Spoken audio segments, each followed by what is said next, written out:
Well, hello everyone. This is Kris Kimball. I'm excited to be here with Juleen. And hello. We missed Juleen. We missed you. Was it 1 week? Well, Kris and I, we just haven't seen each other in a while, so we always have way too much to get caught up on. I know. But we have got the most stellar, dynamic young woman in the studio today. Her name is Hannah Stoddard, and she and her family have started, I think, probably many years ago, the Joseph Smith Foundation, and you can tell us what that is. But Hannah has been a director and producer of what, 5, 6 documentaries, Hannah? For our day. 4 documentaries and a presentation docu-lecture. And I think that I've seen 4 out of the 5, maybe 3 out of the 5, outstanding, excellent. And you produced and directed those. And so, you know, the wild thing about Hannah, it's not like she has 20 years of experience under her belt and, you know, all these extensive degrees in filmmaking and so forth. She is a 20-year-old girl. She's only got 20 years on the planet. Yeah, only 20 years on the planet.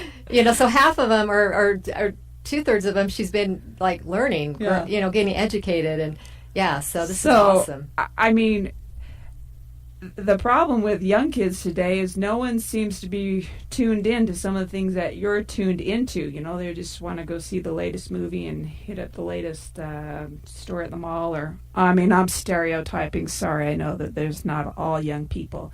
College age It's definitely kids. an epidemic that a lot of parents are concerned about, and they feel their heart are tuned into subjects like freedom and the family and different issues in our time, and it breaks their heart, and it breaks my heart when many of the youth aren't feeling that passion for it. So do you feel that there's, amongst your friends, you're probably drawn to kids that are seekers of truth, but do you feel most kids your age, 18, 19, 20, 25, are pretty apathetic about current events and principles of freedom and liberty and good governance? What's your take on it? Sadly, that seems to be the general. Like you said, it's hard to stereotype, right? I have some amazing friends and some that are really involved, and it really comes down to, I feel, how the message is being presented. And I don't know how many, some of those details I hope to talk about today. Some of those things that parents can use, friends you can use. If you're a youth and you feel like, how can I help those around me feel a passion for these subjects and go out and make a difference in the world? Because youth have so much, right? They've got the energy and they've got the time that a married mother doesn't have when she's trying to change diapers and wash the dishes, right? Yeah. And youth are just missing out on really one of the best areas of times of their life when they can do so much good. Well, what do you say to young kids that say, hey, I'm just not really into politics, it's not my thing, I don't see how it applies to me and my goals right now? Well, believe it or not, that was me a couple of years ago when I was 16 years old. My father taught high school, and we grew up. He did all of the breakfasts at our church on July 4th and told all the stories, and I loved those stories. You know, George Washington was a hero, Patrick Henry, Thomas Jefferson. But at the end of the day, I felt like, you know, my cause, I wanted to defend the family. I wanted to help reform music, literature. Those were areas I felt passionate in. And honestly, picketing at the Capitol, I mean, how much good is it doing anyway, right? And calling my senator, that just sounded really boring. And I was like, that's a good fight. You know, that's important. But maybe that's something else someone else needs to do. And it was studying the political principles in the scriptures, in the Bible, and in the Book of Mormon particularly, that completely revolutionized my attitude. And we're going to go to break. We'll be back with Hannah Stoddard with the Joseph Smith Foundation. Faith, hope, and love are some good things. Well, welcome back to the Liberty Lineup Wednesday show, the Liberty Moms. They say that we're the true secretaries of defense, Kris. We are, Juleen. We're the, when it comes to protecting the home front, that's the Liberty Mom. That would be us. It would be all you good Liberty moms and grandmas out there. We're not to exclude our Liberty dads and grandpas. But anyway, so we've got Hannah Stoddard, one of the noble rising generation heroes in my eyes, really, who has involved with the Joseph Smith Foundation. What is that, by the way? I mean, we keep saying Joseph Smith Foundation. For people, Joseph Smith, explain to us what the Joseph Smith Foundation is. Well, the mission is. of the Joseph Smith Foundation is to restore God back into every area of life or thought. Because really, that's the strategy the adversary's done, and he's completely undermined us because he took God out of science, he took God out of music, out of media, out of film, out of the family, out of education, out of government. He took God out of everywhere, and now there's nothing left but fluff and the adversary's power. And so the mission of the Joseph Smith Foundation is to bring God back into every area.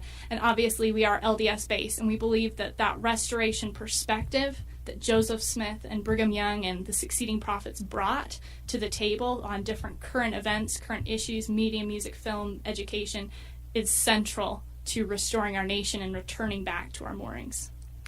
So people that might not be of the LDS Mormon faith, is there something that they could find beneficial and worthwhile? Definitely. We have our own version of Wikipedia. For example, it's called the InspiraWiki. So instead of secondary sources, and honestly, if you go on Wikipedia, I mean, check the sources. They're professor quoting professor from the 1980s, right? And also, and it's just trivia. And that's one of the things I think the youth tune out. Has nothing to do with their real life. It's just trivia, dates, and facts. So instead, we're focusing on providence. How do we see God's hand in history? We also have ZionTube, which is an alternative for YouTube. We go and find all the good movies, motion pictures, documentaries, clips we can find, and then we embed them in a place that parents can go search, categorize. ZionTube. And so, and it's a wonderful thing. That's actually one of the things my parents used to get us excited for education. Every night, we would watch movies.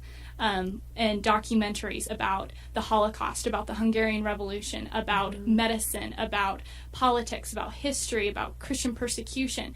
And we would pause it all the way through and we'd see, okay, here's this documentary about communism. Let's talk about how this is a threat today. How can we fight? What can we do about this tomorrow?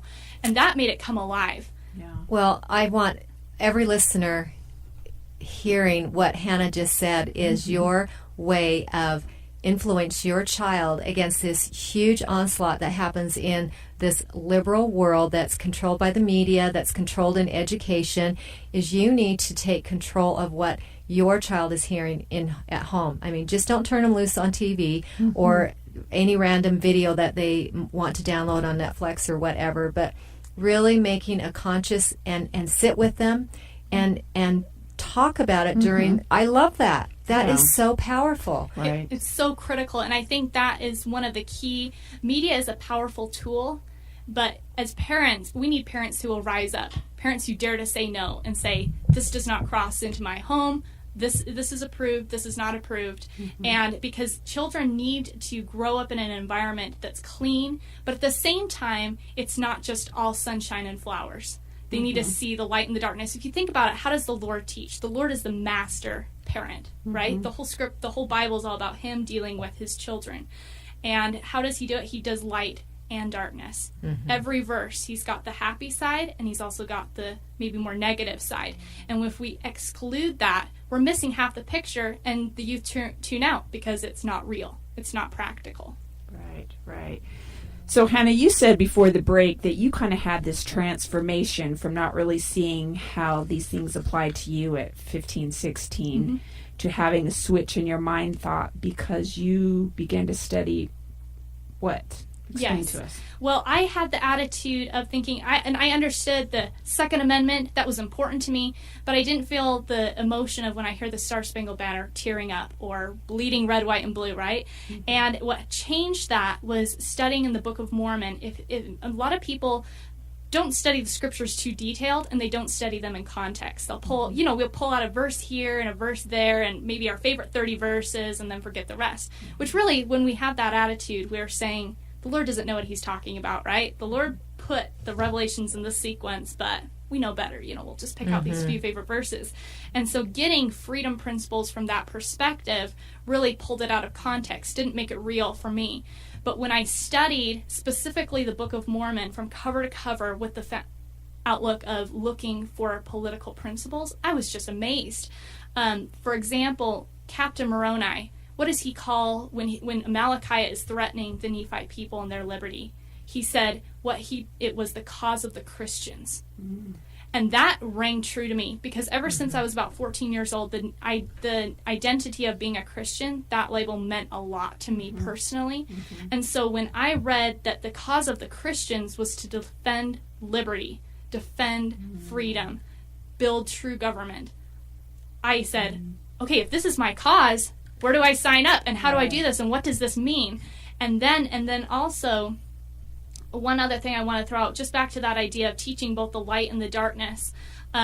We would watch documentaries, for instance, on Andrei Sakharov or on the Christians in Russia who secretly had to print Bibles when communism moved in. And we saw this is what happens when freedom is taken away. This is the cause of religious freedom. And I think, in schools we stopped teaching the Reformation. So youth don't know anything. You go into a school, survey, ask your own kids, who is Martin Luther? Who is William Tyndale? First of all, do you know yourself? I can guarantee your kids don't know. Did you know that William Tyndale is actually where we got most of the ideas for our religious freedom? It wasn't even from Roman and Greco thought. New studies are coming out teaching that it was actually the Reformation that birthed the Constitution that we have today. Well, it's sad because I'm sure there's a lot of adults that don't even know who those individuals are, and it's really because they're a product of our public education, and that we've talked about this before, how they've just taken out I remember really being bored in history and hating it and just like, oh my gosh, this is so boring, and I love history today because I've learned the real history and the amazing stories, and we've had the episode where we had Joan of Arc discussed and how her life affected really our liberty today. She was a catalyst, in the 1400s that came forward that set up the groundwork for today. So these stories are interwoven because you see God's hand all through it. And when we remove that, it makes history hollow and it's empty. It doesn't ring to anybody. But when you hear it from that perspective of the divine hand involved in everything, it's like it lights up a little fire inside of you, and you're just like, oh my gosh, this is fascinating. That there's more to it than just this random chaotic pattern that we're living. Well, that's just it. You were able to, Hannah, pull out a current application for your life and your future based on your study of the past. And young kids are having a hard time making that connection. And I think part of it is, too, they're not being involved in a cause, right? I mean, Tell and us honestly, they're that. told, this is your time to enjoy yourself, go party, have fun with your friends. Adult life is going to be hard, right? Yes. So just take it easy instead of saying, Don't grow up too fast. Right. I hate that statement. Right. And it's so destructive because instead we should be telling the youth, no, there is a fight to be had. We're losing. We need to rise up. You can make a difference. You can change the world. The greatest heroes in history were very young when they started. That's right. Mormon, he's 14, 15 years old. He takes over the entire Nephite armies. George Washington was young. Joseph Smith was young. William Bradford, the leader of the Pilgrims, he was 12 years old when he started against his family, secretly attending the separatist Puritan meetings. Yeah, I think our society, we've really made our young youth almost it's like a infantile. Because there's so much more. I mean, when you learn about Thomas Jefferson learning 5 languages by the time he was 9 years old, and I mean, there's so much more. But we're capping that energy, that ability that these young people have by, oh, it's okay, life's going to be tough, so you just take it easy now. And we're doing them a disservice, really. Well, there was a young woman on yesterday, and she's from the Salt Lake area, but she was on the Joe Carey show, which is on KTALK in the afternoons between 4 and 6, and she started her first project for humanitarian services when she was 8 years old in 3rd grade, because she had learned that there were children that were hungry in other countries, and her current program that she's working on is collecting jeans to take to the homeless shelters. So any size of jean, any condition. And this is one young woman, and I'm saying young because I'm not sure exactly how old she is. I think she might have been like 12. you know. But see, she is ignited with a passion about serving others, and she learned of a cause, just like what you said. And that is Hannah. why I'm so grateful what my parents did. I started doing graphics with my father when I was 11. When I was 14, I started helping with my first research project. We poured through all of the Journal of Discourses on a study of what the church position was on science. And honestly, being at that age, it would have been easier for my dad to pull someone out, maybe his own age, or, it's hard work having your kids, but he brought us along with the journey, and he was constantly reinforcing to us, this is why it's important. There are people starving, millions of people as we sit here, but there's even more dying spiritually. You have to do something about it. You have the answer. You can't afford to sit down and do nothing. And that's what got us to the point of teaching us this perspective and doing it while we were young and realizing our life is not here to be wasted away. Our life is here to be spent in the cause of building the kingdom of God. Well, I mean, kudos to a father and a mother who know and understand. Hannah, you are the oldest of 10 in your family. You're 20 down to It's 1. a wonderful full house. You're the oldest? Yes. Oh, She's I the did know oldest. that. What do your parents do on a daily routine? What are some of the patterns that they've established in your home to kind of keep this cause of freedom and liberty burning in all the hearts of you 10 kids? Well, I'd say one of the key principles that my parents definitely founded everything in our home on Scripture. In other words, we didn't have a standard in our house that was just, that's what Mom and Dad want. Dad doesn't like that music, or Mom doesn't like this kind of book, so we're not going to do that. No, we had a prophet quote. They explained, this is why we're doing it. That's something I'm so grateful. My mom would sit down and she would tell us, I can remember distinctly saying, why are we doing this? We're doing it because it's in the Scriptures. Or here's what President Benson taught about the music we should be listening to. That's why we do this. And so we knew this isn't Mom or Dad being some kind of a tyrant, but we also knew that they would never back down and compromise on the principles. It didn't matter how many times they were united. And maybe, please, or can we do it just this once? It's not bad. They took their parenting skills from the Bible, biblical parenting skills. Yes, they said, how does God stand as a father to his children? And they really took on themselves knowing that they were representing God in a sense. They were trying to teach us how a God relates with his children and how one day we should have that same, even greater relationship with our Heavenly Father.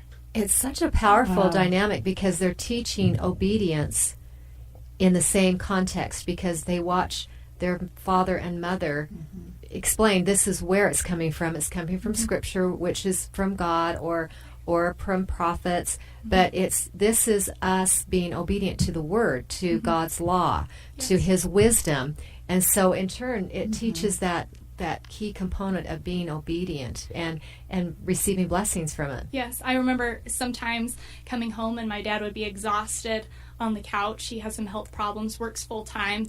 All the projects we're involved in are side projects. He works full-time doing software. And we'd come and say, Dad, what do you want to watch? Do you want to watch something? And he would say, I never ask that question. It doesn't matter what I want to do. What does God want us to spend our time doing right now? And that gave us an opportunity to see powerful miracles took place. We saw times that none of us could have physically done. I mean, honestly, people will come up and they'll say, oh, you've done documentaries, right? The first documentary we released when I was 17 years old. And they'll say, oh, that's so great, you're so talented. And I always laugh to say, no, this is a complete miracle. Miracles happen when someone's willing to fall on their face before God and say, God, I don't know how to do this. I know I'm supposed to stand up for truth. I know I'm supposed to consecrate my life to you. Here is my life. Here are my talents, my time. I'm laying it all on the altar. What do you want me to do? And God just takes it. I love this. Oh, my goodness. Okay, listeners, Juleen and I have talked about this before, how important it is to have God in every aspect. And when your parents have been able to instill that into you, that you're directly communicating with our Most High God about what is my mission? What do you want me to do? How can I serve you? That is so powerful. We all have got to have that personal connection with God, and they've instilled that into you and your siblings. That's beautiful. And you have seen these miracles at your young age of 20, and imagine what kind of perspective that gives you moving forward with some other huge, almost insurmountable Right. goals or obstacles in your way, Right. knowing that God has come through for you in the past. Mm-hmm. How in the world, Hannah, do we get young kids? Looks like we've just got a minute or two before break. How, and we'll talk about this in the next segment, how do we get kids to get to that point? Mm-hmm. And so we will chat about that in our next segment. Thank you so much. We've got Hannah Stoddard from the Joseph Smith Foundation. Hannah, you've also, just before we break, you've authored over 100 articles on the web. So you are a writer, girlfriend. I love it. Wow. Okay, well, stay tuned. We'll be right back on the Liberty lineup, the Liberty Moms. Thanks for listening. We'll be right back.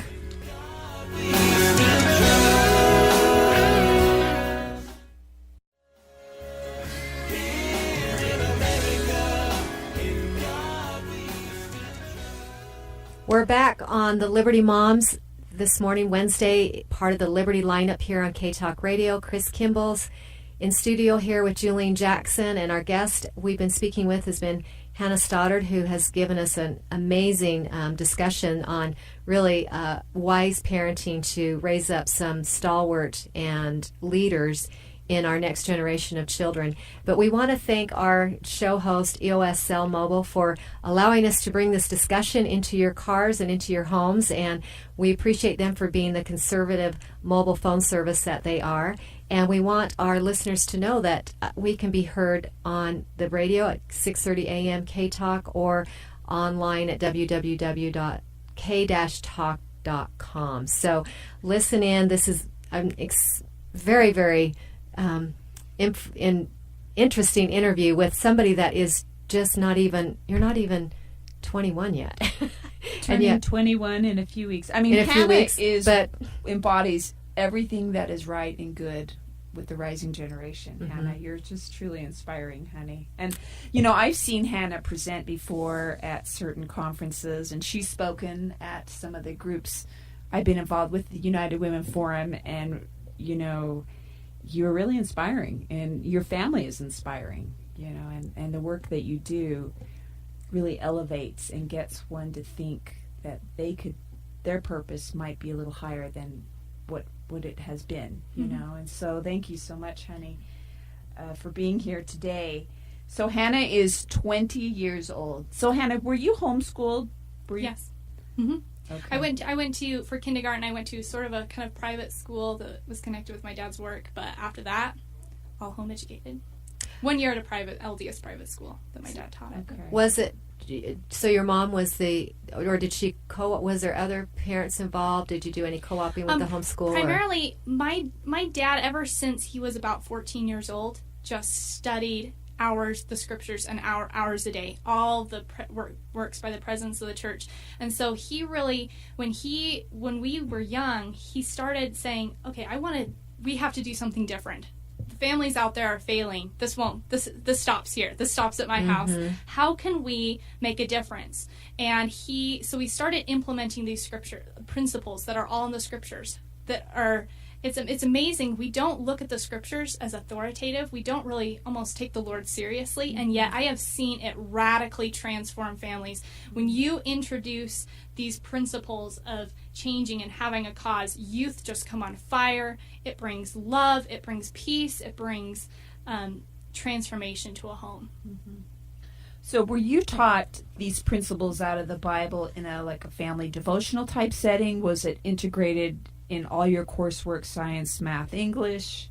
I mean, how did your parents do Everything we did was focused on what does God want our family to do. So we didn't do a set type of a curriculum. This was our curriculum. We went out and we were working on presenting, and my father said, you're not going to do anything unless it's practical. Because really, there's two types of education. There's Greek and Hebrew. Our entire education system today, even most of our homeschool philosophies are completely Greek-based, and that is based on philosophical thinking, loving to learn, loving to study. The Hebrew model was completely different. It was all about doing. You didn't study something unless you were actually going to go out there and teach someone. You were going to fight the fight. And that makes it come alive. So at 14 years old, I started seeing, okay, what's going on in families? I started seeing this is what the prophets have taught about the role of fathers and mothers. the heartache that was happening outside my doors in my neighborhood because those principles were not known.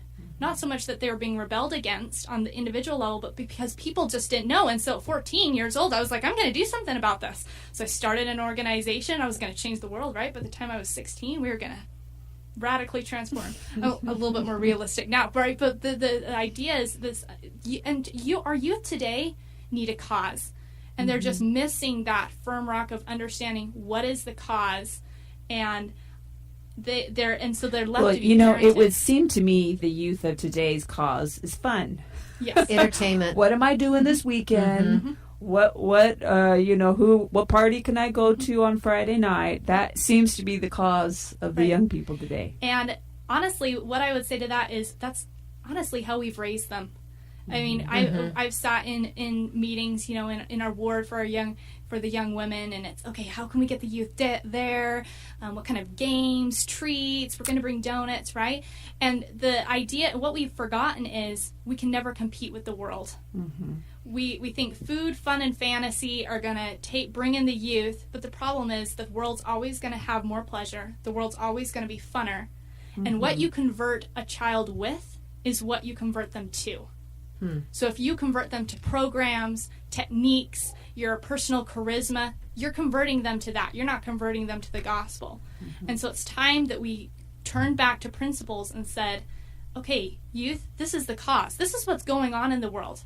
And I know many youth that have woken up by saying, I never knew this before. Okay, let's go out and do something. I had no idea that millions of Christians were being tortured right now as we speak in China. I had no idea the prophets have prophesied that's coming to America. I've got to do something about this. Repeat that again, because I think it's worthy of repeating, that we won't ever be able to compete as far as luring the kids in through means of entertainment and food and fun. Right. It will be converting them to the cause. Right. Well, and when you're using the tools of the world, you're not separating yourself from the world. So if that's what we are, if that's what we're wanting our children to learn is what is God's way, we need to just focus on that. This is God's way, and it will resonate. We're children of God. There will be a resonation, but if they're just seeing what the world is offering, but just in a different package, it just doesn't ring with them. Honestly, we're feeding our youth garbage. We're expecting garbage, and then we're completely shocked when we get garbage in return. And I don't know what about 1 + 1 = 2 we mess up. So shocked. Well, what can parents do right now, today, to start to just make an incremental shift in their home? Right. Well, one key principle is throwing Babylon out. And what I mean by Babylon is, it always threw me off reading the Old Testament where you have the Israelites and they're worshiping Baal and they're worshiping God at the same time, and you're thinking, what about golden idols is attractive? But actually, in ancient Israelite culture, Baalism was a series of plays, and it was a series of music, and it was a culture. In other words, the Israelites went to synagogue on Sunday or Saturday, their Sabbath, and then during the week, they were watching the movies of the world, the movies of the time, the plays, they were listening to the music, they were involved in the immorality, their youth were attracted to the dress and the clothing, until eventually, it says in the Bible, they were entirely converted over to Baalism. And that's honestly what we have in our youth today. I teach history and literature at an LDS private school, distance ed, and it shocked me. At the beginning of the year, I asked all of the youth to share something about them, share something about how they're building the kingdom of God so I could get to know them better. And I was shocked by how many statements from 12, 13, 14-year-olds raised by good conservative parents that are just doing everything they can to give their kids good home education, LDS curriculum. How many of them said that they worshipped the Beatles? And they started listing out. And I don't know if you've read the lyrics to Imagine. That is the complete world order sitting right there. No possessions, it is. Nothing to kill or die for, no religion. And that is who our children worship. Because our youth are good youth. They want a cause. So whatever they're raised on is what they're going to fight for. If it's the Beatles, they're going to name their pets and their firstborn children after the Beatles, as these comments showed me in my class. And so our kids have a spirit. They're good kids. They care. So what we need to do is we need to show them, no, we don't worship the Beatles. We worship God of Israel, the God of Israel, Abraham and Jacob. In this. So do we not allow the kids to listen to the Beatles in the house? I mean, what would you recommend to a parent? Well, music's a whole nother subject. That's there. huge, yeah. We do have some articles on our website. I would like to throw this out. Yeah. If you go to the josephsmithfoundation.org, there is just a little newsletter form. If you just put your email in there, I will email you all of the resources I have on this topic. I have a couple articles, some videos and audio, just to throw that out, the josephsmithfoundation.org. And that is something I'm so grateful to my parents for. They didn't shelter us from the world in terms of, everything's beautiful, just sunshine, flowers, just bake your cookies inside the house. But at the same time, they taught us light and darkness hand in hand, the Lord's way. They didn't go out there and say, okay, you're going to watch all these rated R movies because you need to get involved and see what the world is like out there, right? That's not what they did. Instead, they did it, if you think about it, the Bible and the Book of Mormon have violence. They have immorality, but how is it portrayed? It's portrayed the way the Lord sees it.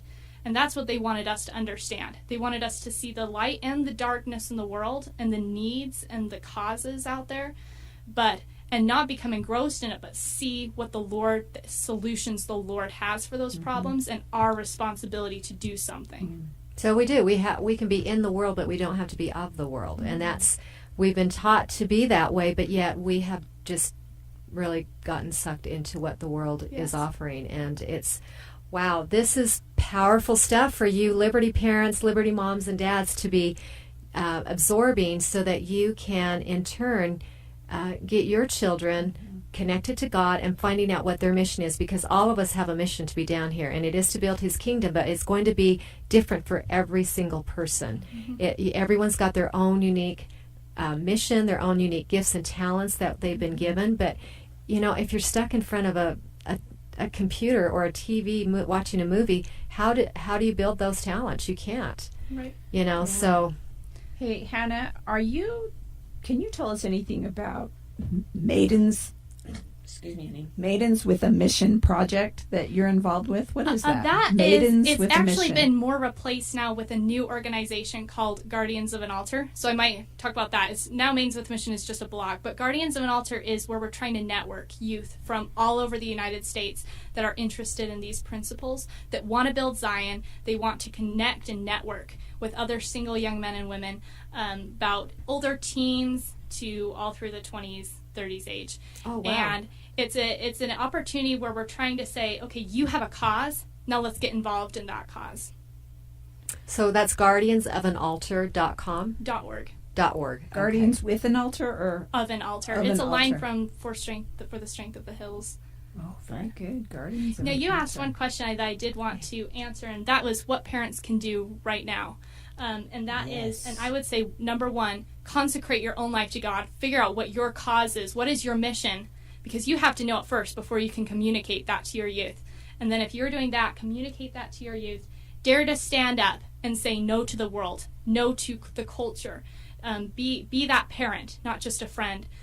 Stand up and just show your children that you as a family are going to fall on your face before God and say, God, we have a mess here. What can we do? What do we want to do? We're yours. And then fall on your knees, pick up the sword, and go out and fight. Wow. That is powerful, and that truly is, because you know what? When you have God with you, there's nothing you can't achieve and overcome. And He's empowering. It's power. It's a source of power when you take Him as your partner. True confidence. It really is. And when you're fighting force, which is what we are, when we're being forced to do something from our government or whomever that may be at any level, power is always going to be overcome force. It has through the eons of time. But wow, Hannah, it has been such a joy to have you in the studio. I mean, there really is a radiance and a light that comes from you because of the cause that you are engaged in. And I think Kris and I certainly have felt it today as we sat across from you and heard some of the fire in your heart. Wonderful, honey. Thank you it for up, joining my us sister. today. I mean, you've inspired me, and hopefully we've inspired a lot of other moms and dads out there and grandparents to take action and be proactive on what is happening with your children and grandchildren and get them connected to God. So thank you, Hannah. Thank you so you, much for the Hannah. opportunity. Pleasure to be here. Hey, we're taking a quick, well, this is actually a long break. We've got news coming up, but join us on the top of the other hour. We've got another hour of great entertainment for you on the Liberty lineup. Wow, we have 1 hour left in our program this morning, Juleen, and that first hour was powerful. Hannah Stoddard, 20 years old, and just Hannah in the house. Hannah in the house and just rocking it and changing the world. And wow, I am so grateful for young people like that. It gives me some hope for the future. Well, and what she does is she reminds me of the important charge I have as a mother and Yes. as a grandmother. Exactly. To continue to teach and to be the prime teacher of my children. You know, Exactly. Not defer it to someone else. Mm-hmm. Right. And there are, you know what, there's evidence of that principle all throughout Scripture, if you will look for it, is that it's what they're taught from home that is the most important thing. And so we see a byproduct with Hannah right here in the studio with us. But Yeah. And we're on KTALK Radio 5 days a week. We actually have a different show Monday through Friday. On Mondays, we have Garrett Smith in here.